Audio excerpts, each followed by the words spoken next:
إن تبدوا الصدقات فنعما هي وإن تخفوها وتؤتوها الفقراء فهو خير لكم۔ اللہ کی راہ میں صدقہ و خیرات سب کے سامنے دو، کوئی بات نہیں، اچھی چیز ہے، دینے کی چیز ہے، نیکی ہے، لیکن اگر چھپکے سے چھپ کے غریبوں کو پہنچا دو، اللہ کا قرآن کہتا ہے تو یہ تمہارے لیے زیادہ بہتر۔ ان الذين يخشون ربهم بالغيب لهم مغفرة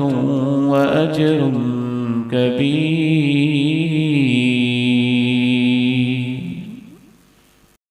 رسول اللہ صلی اللہ علیہ وسلم ارشاد فرماتے ہیں سبعۃ یظلهم اللہ فی ظلہ، کل جب قیامت کا دن ہوگا اور کوئی سایہ نہیں ہوگا اور انسان سائے کے لیے تڑپ رہا ہوگا، اور سائے کی بھی بڑی قسمیں ہوتی ہیں نا، لینڈر کا سایہ اور طرح کا ہوتا ہے، پلاسٹک کی چھت کا سایہ اور طرح کا ہوتا ہے، لوہے کی ٹین کی چھت کا سایہ اور طرح کا ہوتا ہے، حتیٰ کہ درختوں کے سائے کی بڑی قسمیں ہوتی ہیں، تریک یا بکین جس کو ہم کہتے ہیں، نیم جس کو ہم کہتے ہیں، اس کا سایہ اور طرح کا، ٹھنڈک والا، صحت افزا اور انداز کا ہوتا ہے۔ کسی درخت کا سایہ کس طرح کا ہوتا ہے، کسی درخت کا سایہ کس طرح کا ہوتا ہے، قربان جائیے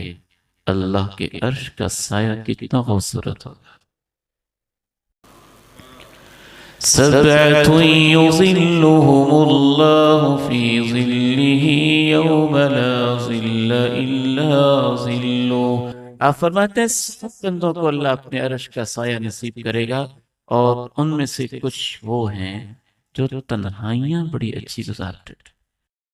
آپ نے فرمایا ان میں سے ایک وہ ہوگا رجل تصدق بصدقة فأخفاها حتى لا تعلم شماله ما تنفق يمينه، جس بندے نے صدقہ کیا اتنا چھپ کے کیا، دائیں ہاتھ سے اس نے صدقہ کیا اور اس کے بائیں ہاتھ کو بھی پتہ نہیں چلا کہ اس نے اللہ کی راہ میں کیا دیا۔ اللہ اسے کہے گا میرے عرش کے سائے کے نیچے